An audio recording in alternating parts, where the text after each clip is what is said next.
రోలుగుంటలో అయితే క్వారీల దగ్గర డైరెక్ట్ గా ఐటీడీపీకి సంబంధించినటువంటి వ్యక్తులు అంటే తెలుగుదేశం పార్టీకి సంబంధించినటువంటి సోషల్ మీడియాకు చెందినటువంటి కొంతమంది వ్యక్తులు వచ్చి అక్కడ సీసీ కెమెరాలు పెట్టుకొని వస్తున్నటువంటి ప్రతి లారీ దగ్గర టన్నుకి 150 రూపాయలు 250 రూపాయలు అంటే ఏంటది రౌడీ మామూలా అది అసలు సిస్టంలో ఉందా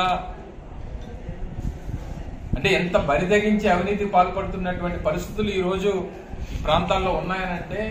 ఇది నేను చెప్పినటువంటి అంశాలన్నీ కూడా కేవలం చోడవరం నియోజకవర్గానికి సంబంధించి ఇక అనకాపల్లి యలమంచిలి నర్సీపట్నం పాయిగ్రావుపేట పెందుర్తి ఇలా రకరకాలుగా ప్రతి జిల్లాలో అనేక ప్రాంతాల్లో అనేక విధాలుగా అవినీతికి ఎన్ని అయితే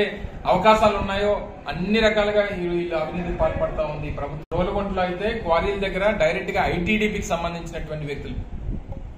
అంటే తెలుగుదేశం పార్టీకి సంబంధించినటువంటి సోషల్ మీడియాకు చెందినటువంటి కొంతమంది వ్యక్తులు వచ్చి అక్కడ సీసీ కెమెరాలు పెట్టుకొని వస్తున్నటువంటి ప్రతి లారీ దగ్గర టన్నుకి 150 రూపాయలు 250 రూపాయలు అంటే ఏంటది రౌడీ మామూలా అది అసలు సిస్టంలో ఉందా అంటే ఎంత బరిదగించి అవినీతికి పాల్పడుతున్నటువంటి పరిస్థితులు ఈ రోజు ఈ ప్రాంతాల్లో ఉన్నాయనంటే ఇది నేను చెప్పినటువంటి అంశాలన్నీ కూడా కేవలం చోడవరం నియోజకవర్గానికి సంబంధించి ఇక అనకాపల్లి యలమంచిలి నర్సీపట్నం పాయిగ్రావుపేట పెందుర్తి ఇలా రకరకాలుగా ప్రతి జిల్లాలో అనేక ప్రాంతాల్లో అనేక విధాలుగా అవినీతికి ఎన్ని అయితే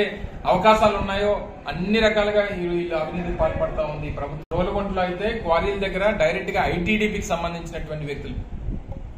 అంటే తెలుగుదేశం పార్టీకి సంబంధించినటువంటి సోషల్ మీడియాకు చెందినటువంటి కొంతమంది వ్యక్తులు వచ్చి అక్కడ సీసీ కెమెరాలు పెట్టుకొని వస్తున్నటువంటి ప్రతి లారీ దగ్గర టన్నుకి 150 రూపాయలు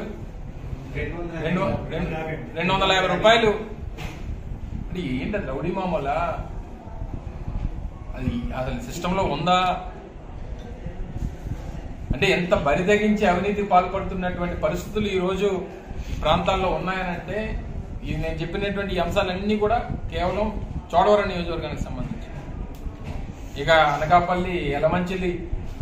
నర్సీపట్నం పాయిగ్రావుపేట పెందుర్తి ఇలా రకరకాలుగా ప్రతి జిల్లాలో అనేక ప్రాంతాల్లో అనేక విధాలుగా అవినీతికి ఎన్ని అయితే అవకాశాలు ఉన్నాయో అన్ని రకాలుగా వీళ్ళు అవినీతికి పాల్పడతా ఉంది ప్రభుత్వం.